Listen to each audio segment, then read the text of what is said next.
franchement, ça, quoi dire? C'est, en fait, ce film m'a impacté d'une force incroyable. Incroyable. C'est-à-dire qu'en fait, il agissait sur moi comme un somnifère.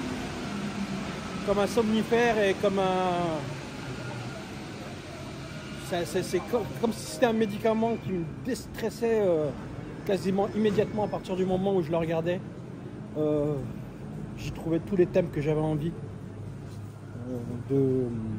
tous les thèmes que j'ai envie d'aborder, que mon esprit avait envie d'aborder. C'est la guerre, c'est la violence, c'est en même temps l'amour, c'est en même temps tout mélangé.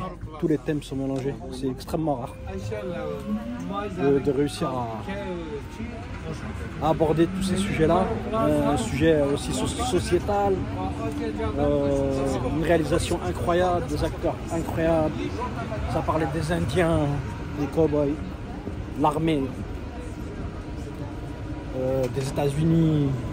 Bref, ça m'a complètement déglingué la tête, ce film, quand il est sorti.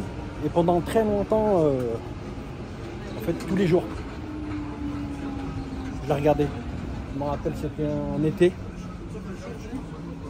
C'était un été, en fait, où j'étais, pardon, je suis dans le métro parisien.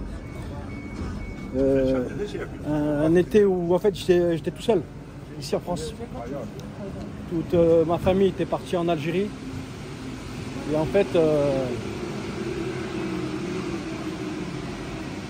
ça veut dire qu'en fait, ouais, j'étais un peu livré à moi-même, etc. Je pouvais sortir, rentrer à l'heure que je voulais. Et alors que c'était pas forcément la culture chez moi de regarder la télévision très tard, c'est la vérité. Ou même des films. Hein. Bah, en fin de compte, j'ai passé des fois, je rentrais tard et je regardais ce film avant de m'endormir, quoi. Très tard. Donc ça me rentrait dans une espèce d'atmosphère incroyable.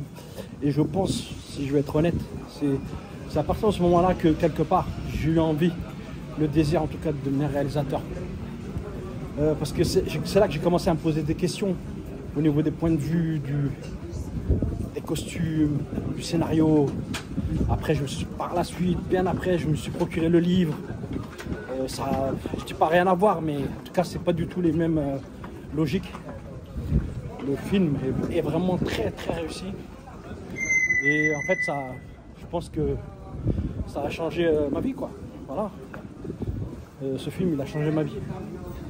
Parce qu'il m'a vraiment permis, à un moment donné, de m'autoriser à rentrer dans la complexité de la créativité et accepter ça. Accepter de me dire, bah tiens, moi aussi, j'aimerais bien réussir à faire ça chez quelqu'un. À le bouleverser au quotidien. Réussir à bouleverser sa vie, en fait. Et il n'y a pas qu'à moi que ça fait ça.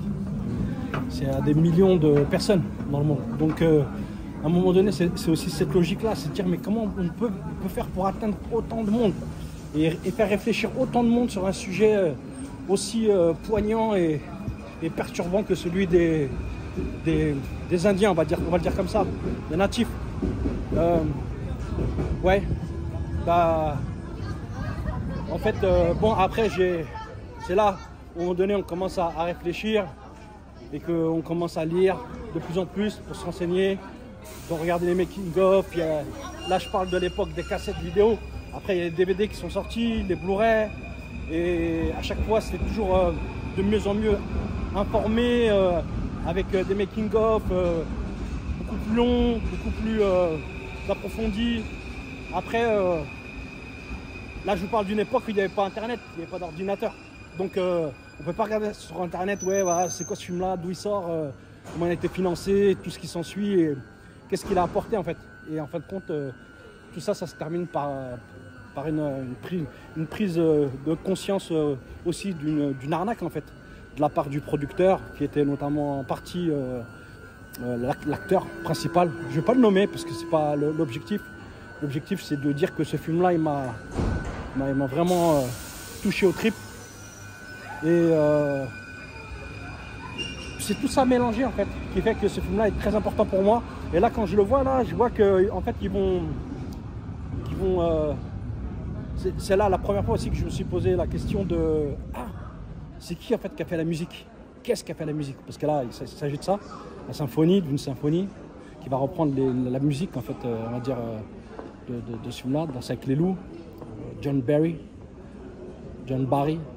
Et en fait, c'est là que j'ai compris en fait. Et après, derrière, arrivé tout ce qui est lié à Sergio Leone, aux réalisations et après à tous les compositeurs italiens, français, etc., américains, etc.